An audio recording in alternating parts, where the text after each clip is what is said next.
भारत के एक छोटे से गांव में अर्जुन नाम का एक लड़का रहता था। बचपन से ही उसके दिल में देशभक्ति भरी हुई थी। जब भी वह टीवी पर सैनिकों को देखता, उसकी आंखों में चमक आ जाती। वह हमेशा कहता, एक दिन मैं भी देश की रक्षा करूंगा। अर्जुन के पिता एक किसान थे।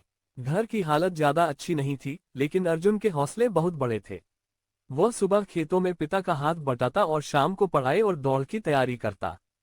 गांव वाले कई बार उसका मजाक उड़ाते, अरे अर्जुन, फौज में जाना इतना आसान नहीं है। लेकिन अर्जुन ने कभी हार नहीं मानी।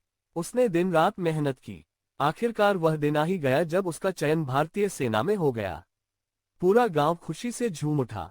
उसकी मां की आंखों में आंसू थे, लेकिन गर्व के आंसू। बेटा, हमेशा देश का नाम रोशन करना। मां, आपकी और देश की इज्जत के लिए अपनी जान भी दे दूंगा। कुछ साल बाद अर्जुन की पोस्टिंग देश की सीमा पर हुई। वहां का मौसम बहुत कठिन था। चारों तरफ बर्फ ही बर्फ थी। ठंडी हवाएं शरीर को चीर देती थीं, लेकिन सैनिकों का हौसला कभी नहीं टूटता। एक रात अर्जुन और उसकी टीम सीमा पर निगरानी कर रहे थे।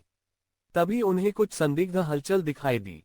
साथी सैनिक, सर, लगता है दुश्मन सीमा पार करने की कोशिश कर रहे हैं। अर्जुन तुरंत सतर्क हो गया। उसने अपनी टीम को तैयार किया और धीरे धीरे आगे बढ़ने लगा। तभी अचानक गोलियां चलने लगीं। धाए, धाए, धाए। पूरा इलाका गोलियों की आवाज से गूंज उठा। अर्जुन ने बहादुरी से मोर्चा संभाला। उसने अपने साथियों की जान बचाई और दुश्मनों को पीछे हटने पर मजबूर कर दिया। लेकिन इसी बीच एक गोली अर्जुन के कंधे में लग गई। साथी सैनिक, सर, आप घायल हो गए हैं।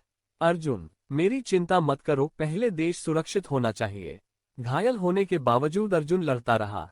आखिरकार दुश्मन हार मानकर भाग गए। अगली सुबह पूरे कैंप में अर्जुन की बहादुरी की चर्चा थी। उसके साहस के लिए उसे वीरता पदक देने की घोषणा हुई। जब अर्जुन छुट्टी लेकर गांव पहुंचा तो पूरा गांव उसके स्वागत में खड़ा था। हर किसी की आंखों में सम्मान था। गांव वाले, देखो, हमारा अर्जुन देश का हीरो बन गया। अर्जुन मुस्कुराया और बोला, अर्जुन, मैं अकेला हीरो नहीं हूँ, देश का हर सैनिक हीरो है जो अपने परिवार से दूर रहकर हमारी रक्षा करता है। दोस्तों, एक सैनिक सिर्फ सीमा की रक्षा नहीं करता, बल्कि करोड़ों लोगों के सपनों और चैन की नींद की भी रक्षा करता है।